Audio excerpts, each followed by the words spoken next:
Hello dear students, আজকের ভিডিওতে বলবো যারা ৭ কলেজে আছেন তারা কিভাবে মার্কশিট উত্তোলনের জন্য আবেদন করবেন। তো প্রথমে আপনাদের ঢাকা ইউনিভার্সিটির অ্যাডমিনিস্ট্রেশন ভবনে ১৫ টাকা দিয়ে একটি আবেদন ফর্ম নিতে হবে। আবেদন ফর্মের মধ্যে আপনাদের এরকম একটি স্লিপ লাগানো থাকবে যেটির মূল্য হচ্ছে ১৫ টাকা।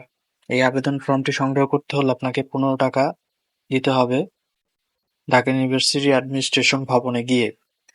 তো সেখানে এই ১৫ টাকা দেওয়ার পরে আপনাকে একটি ফর্ম দেওয়া হবে। সেই ফর্মটির মধ্যে আপনারা দেখতে পাবেন যে আপনি যেই তারিখে নিলেন সেই তারিখ উল্লেখ থাকবে, তারপরে উপরে লেখা থাকবে। এই যে আপনারা ফর্মটি দেখতে পাচ্ছেন, উপরে লেখা আছে মার্কস মার্কস সার্টিফিকেটের জন্য আবেদনপত্র। তো এই আবেদনপত্রটি খুব ভালোভাবে, খুব যত্ন সহকারে সম্পূর্ণ বিষয়গুলা পড়ে আপনারা নির্ভুলভাবে পূরণ করবেন। তো এটা পূরণ করার জন্য আপনাদের সব নির্দেশনা বা নিয়মাবলী নিচে দেওয়া আছে।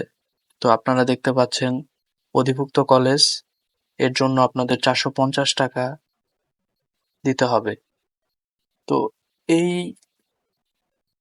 আবেদন ফর্মটি পূরণ করার পরে আপনাদের কলেজে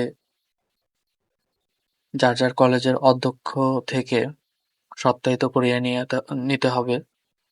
সত্যায়িত করার পরে আপনাকে ব্যাংকে, সোনালী ব্যাংক, ঢাকা ইউনিভার্সিটির ভিতরে যে সোনালী ব্যাংক আছে সেই সোনালী ব্যাংক ব্যতীত বাহিরের যে কোনো সোনালী ব্যাংকের শাখায় আপনাকে অনলাইন থেকে একটি রসিদ ডাউনলোড করে সেই রসিদটি ভালোভাবে পূরণ করে এই ফর্মের সাথে আপনাকে জমা দিতে হবে ঢাকা ইউনিভার্সিটি অ্যাডমিনিস্ট্রেশন ভবনে। তো তখন আপনাকে এই যে মূল মার্কশিট বলি আমরা, এই মার্কশিটটি প্রদান করা হবে। তো এটার জন্য আপনাকে অবশ্যই কলেজের প্রিন্সিপাল স্যারের সত্যায়িত বা সত্যায়িত করিয়ে আনতে হবে।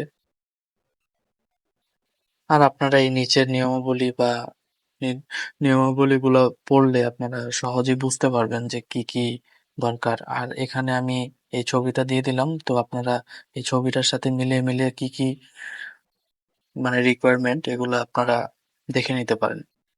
তো আশা করি ৭ কলেজ রিলেটেড যে কোনো ইনফরমেশন জানার থাকলে কমেন্ট করবেন। আর ভিডিওটি সম্পূর্ণ দেখার জন্য ধন্যবাদ।